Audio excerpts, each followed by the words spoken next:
Ano ang ipapangalan sa parating na LPD ng Philippine Navy? Kung may isang barko na talagang inaabangan ngayon ng maraming defense enthusiasts sa Pilipinas, iyon ay ang bagong landing platform dock o LPD ng Philippine Navy na kasalukuyang ginagawa ng PT PAL Indonesia. Pero bukod sa modernong kakayahan nito, may isang tanong na mas lalong nagpapainit ng diskusyon online. Ano kaya ang magiging pangalan nito? Sa unang tingin, parang simpleng detalye lang ang pangalan ng isang barko. Pero sa Philippine Navy, malaking simbolo ito ng kasaysayan, politika, at identidad ng bansa. Kaya habang papalapit ang launching ceremony ng unang bagong LPD, nagsisimula na ring umikot ang iba't ibang haka-haka kung ano ang opisyal na ipapangalan dito.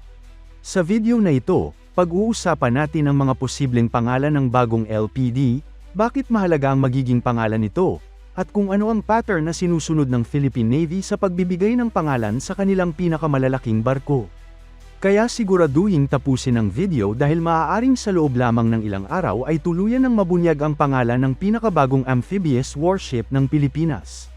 Sa pinakahuling mga larawan mula sa Indonesia, makikita na halos kumpleto na ang unang landing platform dock na ginagawa ng PT PAL para sa Philippine Navy. Ang barko ay may hull number na LD-603 at ito ang una sa dalawang bagong LPD na inorder ng Pilipinas. Batay sa mga naunang pahayag ng PT PAL, nakatakda itong ilunsad sa susunod na linggo. Kapag nangyari yon, hindi lamang unang beses na makikita ng publiko ang barko sa tubig, kundi malaki rin ang posibilidad na doon mismo opisyal na iaanunsyo ang pangalan nito. Hindi na bago sa PT PAL ang paggawa ng mga barko para sa Pilipinas. Sila rin ang gumawa ng BRP Tarlac at BRP Davao del Sur na nagsisilbi ngayon bilang pangunahing amphibious vessels ng Philippine Navy. Dahil naging matagumpay ang operasyon ng dalawang barkong yon, muling pinagkatiwalaan ng Pilipinas ang Indonesian shipbuilder upang gumawa ng mas bago at mas advanced na bersyon ng landing platform dock. Mas moderno ang bagong batch kumpara sa unang dalawang barko. May mga improvements ito sa command systems, aviation facilities, accommodation para sa mga sundalo, at kakayahang magsagawa ng humanitarian assistance, disaster response, amphibious assault, at maritime security missions. Sa madaling salita, isa ito sa pinakamahalagang assets na matatanggap ng Philippine Navy sa mga susunod na buwan. Ngayon, dumako tayo sa tanong na pinaka-interesado ang marami. Ano kaya ang magiging pangalan ng LD-603? Kung susundin ang tradisyon ng Philippine Navy, malaki ang posibilidad na pangalan nito ng isang lalawigan sa Pilipinas. Ganito rin ang ginawa sa BRP Tarlac at BRP Davao del Sur. Sa unang tingin, tila simple lang ang sistemang ito. Ngunit kapag tiningnan ang kasaysayan, mapapansin na ang pagpili ng pangalan ay kadalasang may mas malalim na kahulugan. Noong inilunsad ang BRP Tarlac, maraming observers ang nagsabing hindi ito simpleng pagpili lamang ng pangalan ng isang probinsya. Ang Tarlac ay kilalang pinagmula ng pamilya ni dating Pangulong Benigno Aquino III. Samantala, ang Davao del Sur naman ay malinaw na konektado sa political roots ni dating Pangulong Rodrigo Duterte. Bagamat hindi opisyal na inamin ng Philippine Navy na may political consideration sa pagpili ng mga pangalan, marami ang nagsasabing napakahirap baliwalain ang pagkakatugma ng mga ito. At ngayon, muling lumilitaw ang parehong usapin. Kung pagbabatayan ang mga usap-usapan sa defense community, isa sa mga nangungunang kandidato ay Ilocos Norte. May ilang dahilan kung bakit ito lumalabas bilang posibleng pangalan. Una, isa ito sa mga kilalang probinsya sa bansa at may mahalagang papel sa kasaysayan ng Pilipinas. Ikalawa, ito rin ang home province ng kasalukuyang Pangulong Ferdinand Marcos Jr. Kung pagbabatayan ang naging pattern noon, maaaring isipin ng ilan na posible itong ulitin. Ngunit may isang malaking problema. Mayroon ng barko ang Philippine Coast Guard na may pangalang BRP Ilocos Norte. Bagamat magkaibang serbisyo ang Navy at Coast Guard, hindi karaniwan na magkaroon ng dalawang malalaking government vessels na pareho ang pangalan dahil maaari itong magdulot ng kalituhan sa communications, logistics, documentation, at operational coordination. Dahil dito, maraming observers ang naniniwalang maaaring umiwas ang Philippine Navy sa paggamit ng Ilocos Norte. Kung hindi Ilocos Norte, ano naman ang susunod na posibilidad?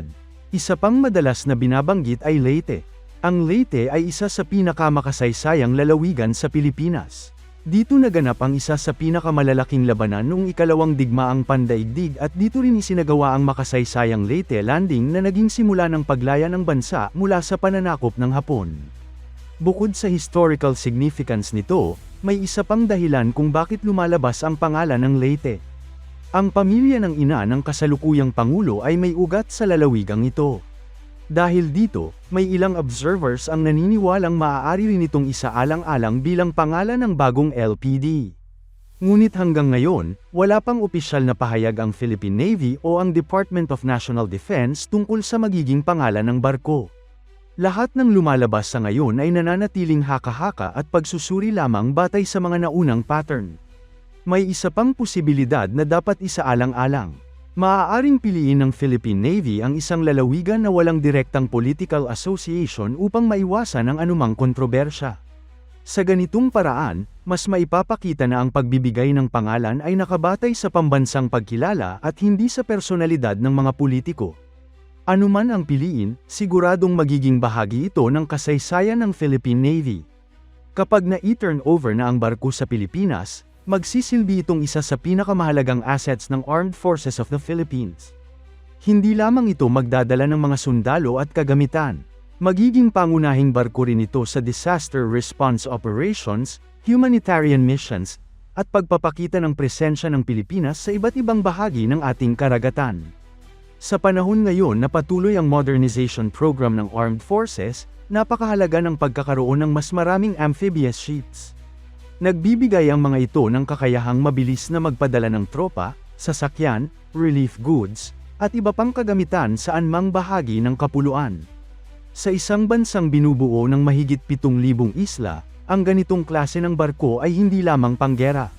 Isa rin itong mahalagang kagamitan sa pagtugon sa mga kalamidad at iba pang emergency. Habang papalapit ang launching ceremony ng LD-603, tiyak na mas dadami pa ang mga usapan tungkol sa magiging pangalan nito. Maaaring Ilocos Norte, maaaring Leyte, o maaaring isang pangalan na wala pa sa radar ng publiko. Sa loob lamang ng ilang araw, malalaman na natin ang opisyal na sagot. At kapag nangyari yon, hindi lamang bagong barko ang ipakikilala sa sambayanang Pilipino. Isang bagong simbolo rin ito ng patuloy na paglakas ng kakayahan ng Philippine Navy at ng patuloy na pag-unlad ng maritime defense ng ating bansa. Kaya ano sa tingin ninyo ang nararapat na pangalan ng bagong landing platform dock ng Philippine Navy? Ilocos Norte ba? Leyte? O mayroon kayong ibang lalawigan na mas nararapat na magbigay ng pangalan sa isa sa pinakamahalagang barko ng ating hukbong dagat? Ibahagi ang inyong opinyon sa comment section. Huwag kalimutang i-like ang video, mag-subscribe sa channel, at pindutin ang notification bell para lagi kayong updated sa pinakabagong balita tungkol sa Philippine Navy, Armed Forces Modernization, at iba pang mahalagang defense updates.